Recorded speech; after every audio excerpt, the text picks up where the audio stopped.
Hey everyone, so today I'll be walking you through my 3D model of the MC1R protein, which is also known as the melanocortin-1 receptor. So I'll explain its structure, the mutation I'm focusing on, and how this all ties together with the color adaptation of beach mice. So let's get started. So first, this is the MC1R protein. The MC1R protein is a membrane-bound receptor located in the plasma membrane of cells. And this receptor plays a key role in regulating pigmentation in mammals by responding to the hormone alpha MSH. So when an alpha MSH binds to MC1R, it activates the production of eumelanin, the dark pigment responsible for coloration.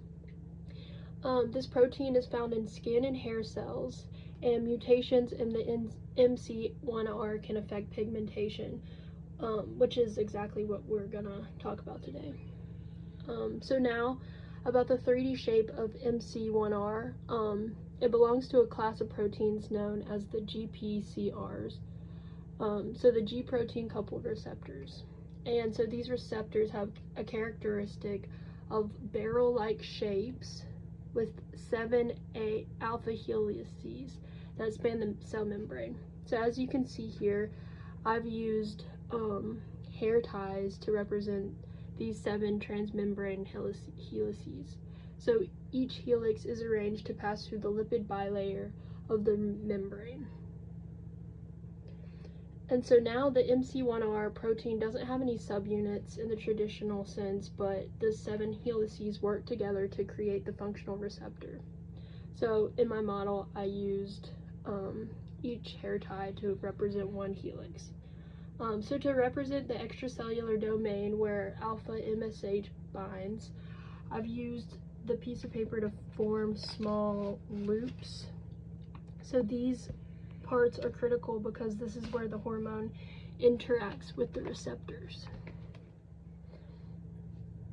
Okay, so let's talk about the primary structure of the protein. So this is a linear sequence of amino acids. So I've used colored beads to represent different amino acids in the sequence.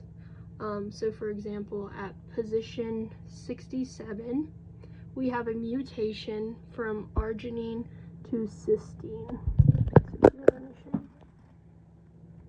So I have this pattern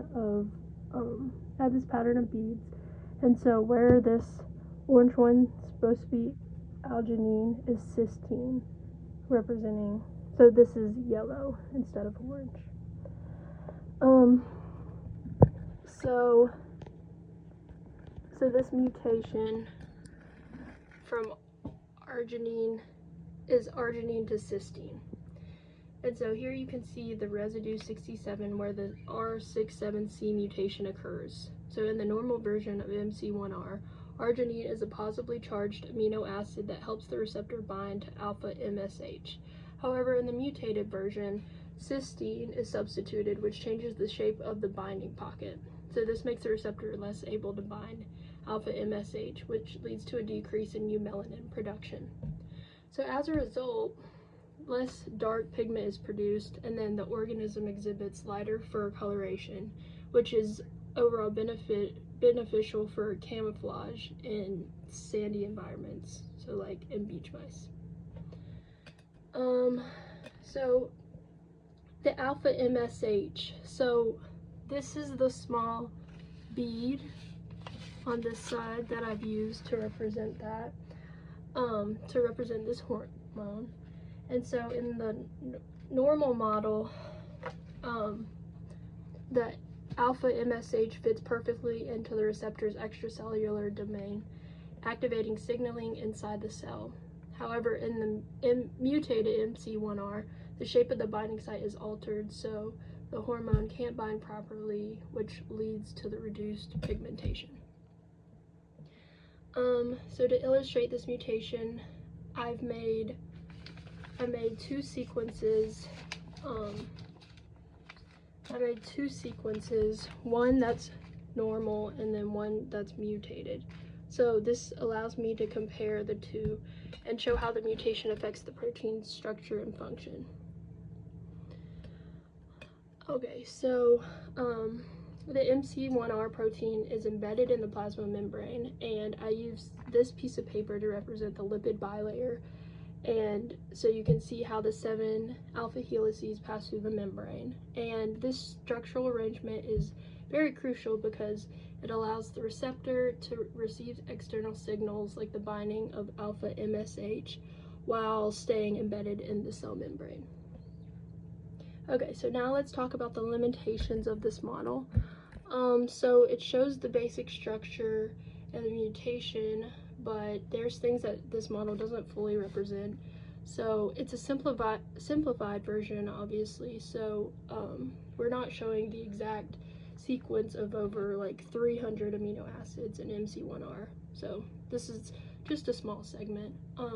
But also we can't capture the dynamic nature of the protein because MC1R changes shape when it binds to alpha MSH, and it activates downstream signaling, which this model can't really show in 3D. And so also I didn't incorporate the full complexity of the lipid bilayer, which has many other components like proteins and lipids.